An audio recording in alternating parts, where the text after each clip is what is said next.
स्वास्थ्य की व्यवस्था हो, महिलाओं की चिंता हो, युवाओं की चिंता हो, किसानों को इज्जत से आगे बढ़ने का मौका मिले, ये सारी नीतियों को आपने प्रतिपादित किया है। और जिस तरीके से आपने गुजरात में विकास में सारे रिकॉर्ड तोड़े हैं, गुजरात की जनता ने भी नतीजों में सारे रिकॉर्ड तोड़ दिए, यह भी आपको देखने को मिला।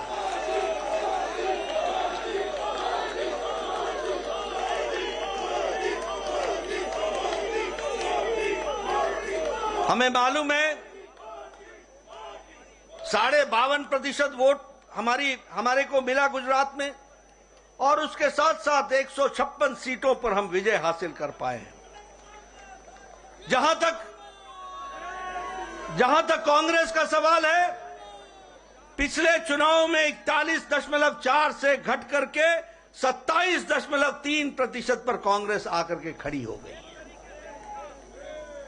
एक तरीके से उनका वंशवाद, परिवारवाद, अकर्मण्यता और गैर जिम्मेदाराना विपक्ष, यह सब मिलाकर के उनकी स्थिति इस तरीके की बनाता है। मैं यह भी कहना चाहता हूं, एक नई पार्टी आई गुजरात का अपमान करने के लिए। वो नई पार्टी क्या करती थी? एक पेपर लेकर के आए उनके नेता और कहने लगे, ये देखो, इसको नोट कर लो, और मैं यहां भविष्यवाणी करता हूं कि गुजरात में सरकार उनकी पार्टी की आ रही है। ऐसा गैर जिम्मेदाराना पार्टी का नेता जो इस तरीके से जनता के आंखों में धूल झोंकता हो, जनता को गुमराह करता हो, ऐसे नेता को आज नतीजों के बाद सार्वजनिक रूप से माफी मांगनी चाहिए गुजरात की जनता के साथ और भारत की जनता के साथ। यह कैसी राजनीति है? देखो, मैं लिख के दे रहा हूं, भविष्यवाणी कर रहा हूं। और दूसरा रिकॉर्ड उसने क्या तोड़ा? और दूसरा रिकॉर्ड क्या तोड़ा कि आजाद भारत में आज दिन तक ऐसा कोई नेता नहीं हुआ जो बोर्ड लेकर के चलता हो कि मैं कट्टर ईमानदार हूं। बोर्ड लेकर के ऐसे अपने बारे में बताने की आवश्यकता पड़ जाए, आप समझ सकते होंगे कि ये कितने कट्टर बेईमान हैं। मैं आदरणीय प्रधानमंत्री जी ने हम सबका मार्गदर्शन करना है, मैं अधिक समय नहीं लूंगा, लेकिन मैं फिर से गुजरात में जो हमें सफलता आपने दिलाई और आपके नेतृत्व में हमें मिला है, और जिस हर्षोल्लास के साथ सारा देश हर्षोल्लास के साथ है, मैं आपको भी बधाई देता हूं और आदरणीय मोदी जी का अभिनंदन करता हूं, स्वागत करता हूं।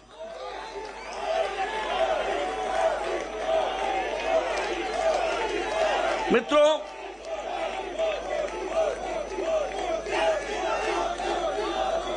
मैं हिमाचल प्रदेश के बारे में भी कहना चाहता हूं। हिमाचल प्रदेश के मैं कार्यकर्ताओं को बधाई देता हूं, अथक प्रयास उन्होंने किया, बहुत मेहनत की। यह ठीक है कि हमें सफलता नहीं मिली, लेकिन यह भी ध्यान रखना चाहिए कि राज जरूर बदला, लेकिन साथ में राजनीति के रिवाज भी बदले। पहले जब पार्टियां बदलती थी तो 5% से वोट का फर्क पड़ता था। आज ठीक है कि हमारी सरकार नहीं बन पाई, लेकिन हमारे को 0.9% यानी 0.90 यानी 1% से कम वोट से हमारा फर्क रहा है। इस बात को भी हमको समझना चाहिए।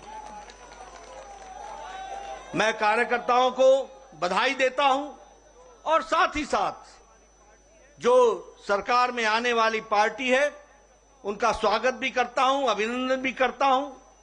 वो अच्छे काम में जुटे, अच्छे काम में, विकास में हम उनका साथ देंगे। लेकिन हम निश्चित रूप से एक कारगर विपक्ष की भूमिका निभाते हुए हिमाचल की जनता के इंटरेस्ट को और उनके हितों की चिंता करते हुए हम काम करेंगे। मैं यह भी बताना चाहता हूं कि वहां भी पंजाब से सटा हुआ, जहां आम आदमी पार्टी की सरकार है, उनसे सटा हुआ हिमाचल प्रदेश है। 67 सीटें चुनाव लड़ने आए थे और मैंने कहा था कि खाता तो खुलना छोड़ो, इनकी जमानत जब्त होगी, और 67 की 67 सीटों पर जमानत जब्त हुई और 25 सीटों पे नोटा से भी कम वोट आए हैं। 25 सीटों पे नोटा से भी कम वोट आए। मित्रों, अगर मैं दिल्ली की बात करूं, हमारे कार्यकर्ताओं ने बहुत मेहनत की, बहुत मेहनत की। मैं दिल्ली के कार्यकर्ताओं का अभिनंदन करता हूं, अभिवादन करता हूं।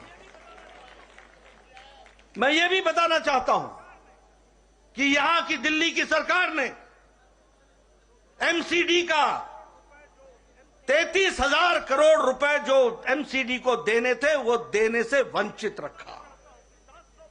मैं ये भी बताना चाहता हूं कि 720 करोड़ रुपए जो स्वास्थ्य के लिए देने थे, उससे देने से उन्होंने एमसीडी को वंचित रखा।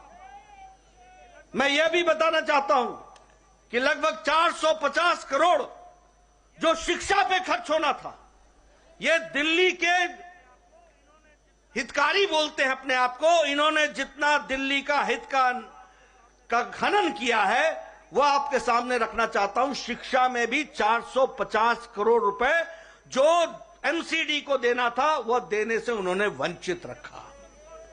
और इतना ही नहीं, जब म्युनिसिपल कॉर्पोरेशन ने कहा कि हम अपने बॉन्ड्स, म्युनिसिपल बॉन्ड्स बना करके हम जनता से पैसा उठाते हैं, हम मार्केट से पैसा उठाते हैं, लेकिन हम दिल्ली की जनता की सेवा करने के लिए आतुर हैं, तो उसका भी परमिशन यहां की दिल्ली की सरकार, जो दिल्ली विरोधी है, उसने नहीं दिया। इसके बावजूद भी हमारे कार्यकर्ताओं ने शानदार प्रदर्शन करते हुए एक शानदार तरीके से चुनाव को लड़ा और बहुत कम अंतर है।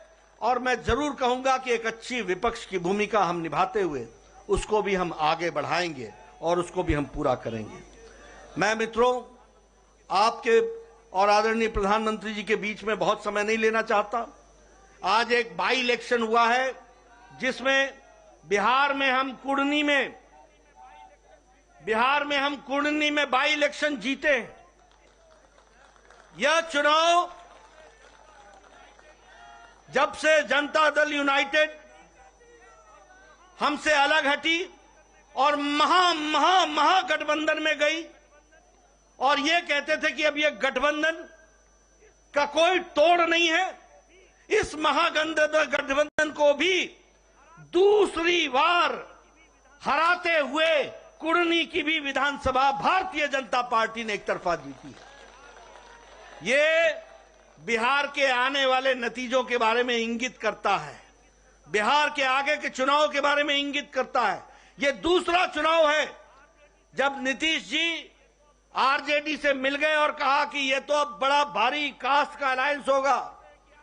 हम इनको भी ये बता देना चाहते हैं कि आदरणीय मोदी जी के नेतृत्व में चाहे उत्तर प्रदेश हो चाहे बिहार हो, मैथमेटिक्स नहीं चलता, केमिस्ट्री चलती है, प्यार चलता है। और लोग विकास को वोट देते हैं, आदरणीय प्रधानमंत्री जी को वोट देते हैं। मित्रों, हम इसी तरीके से आगे बढ़ेंगे। आज आपके और प्रधानमंत्री जी के बीच में ज्यादा समय न रहता हुआ, आज सच में ऐतिहासिक दिन है, जिस दिन आजादी के बाद गुजरात में हमने सारे रिकॉर्ड आदरणीय प्रधानमंत्री जी के नेतृत्व में तोड़े। और मित्रों, ये भी याद रखना कि प्रधानमंत्री जी ने जितनी अथक मेहनत चुनाव में करते हैं, वो हम सब के लिए अनुकरणीय है, वो हम सब के लिए दिशा देता है, वो हम सबको बताता है कि किस तरीके से भारत की जनता को आगे बढ़ाने के लिए आदरणीय प्रधानमंत्री जी दिन रात काम करते हैं। मैं इन्हीं शब्दों के साथ पुनः उनका हार्दिक अभिनंदन करता हूं, स्वागत करता हूं, और उनका जो मार्गदर्शन हमको मिलेगा, मैं विश्वास दिलाता हूं कि भारतीय जनता पार्टी के करोड़ों कार्यकर्ता आपके रास्ते पर चलेंगे और आपके माध्यम से